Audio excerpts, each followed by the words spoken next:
ये आकाशवाणी है। प्रस्तुत है कार्यक्रम सुर्खियों में। आजादी का अमृत महोत्सव श्रृंखला के अंतर्गत आज सुनिए डिजिटल इंडिया ने देश को दी नई पहचान पर विशेष कार्यक्रम। लेन देन हो या फिर कोई सरकारी प्रमाण पत्र प्राप्त करना, दफ्तरों का चक्कर काटना पुरानी बात हो गई है। और तो और अब छोटी या बड़ी रकम के भुगतान के लिए बैंक जाने की जरूरत नहीं। इंटरनेट की मदद से ये सारे काम अब कुछ ही मिनटों में पूरे हो जाते हैं।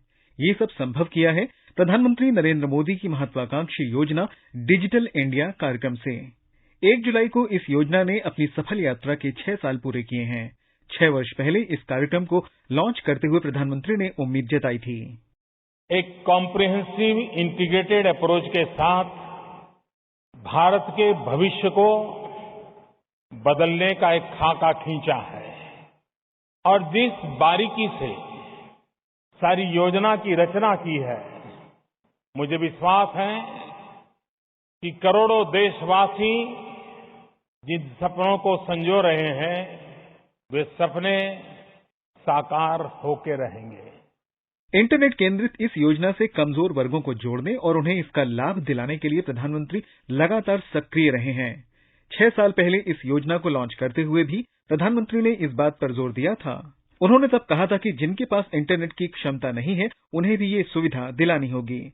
तब प्रधानमंत्री ने सुदूर गांवों में भी डिजिटल इंडिया को पहुंचाने का संकल्प लिया था।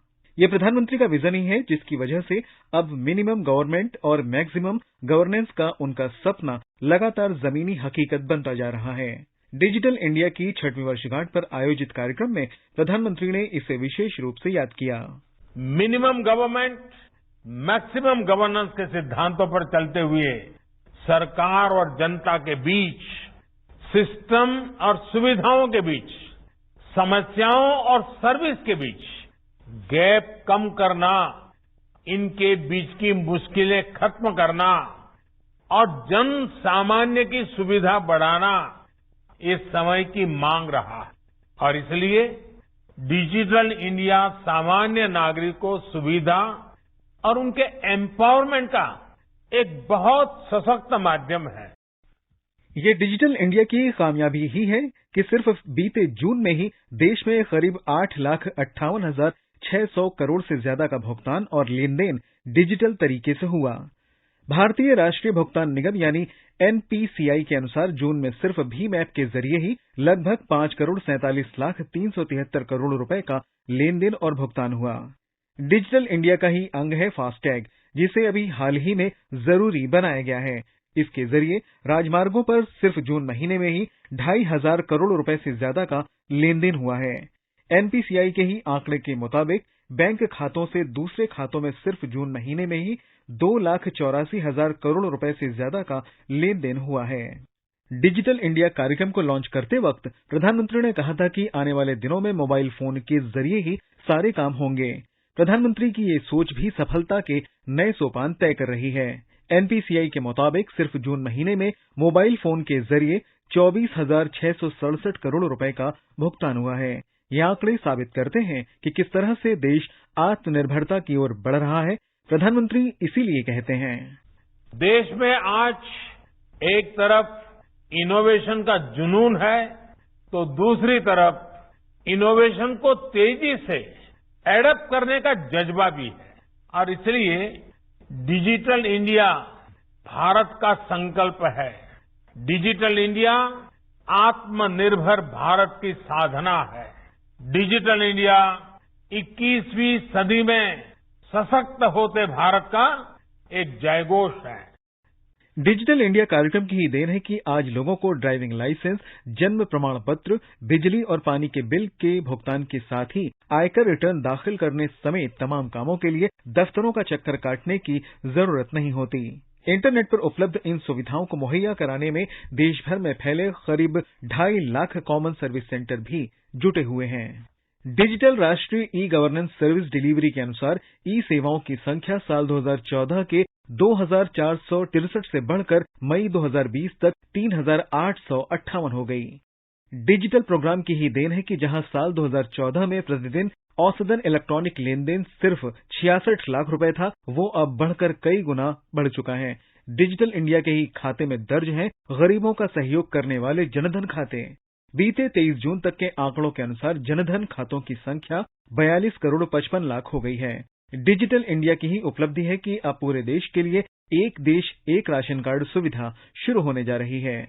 डिजिटल इंडिया की 6वीं वर्षगांठ पर प्रधानमंत्री ने इसे भी खास तौर पर याद किया। डिजिटल इंडिया की ही शक्ति है कि one nation one ration card का संकल्प पूरा हो रहा है।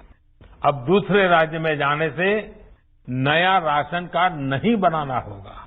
एक ही राशन कार्ड पूरे देश में मान्य है और इसके सबसे बड़ा लाभ उन श्रमिक परिवारों को हो रहा है जो काम के लिए दूसरे राज्यों में जाते हैं।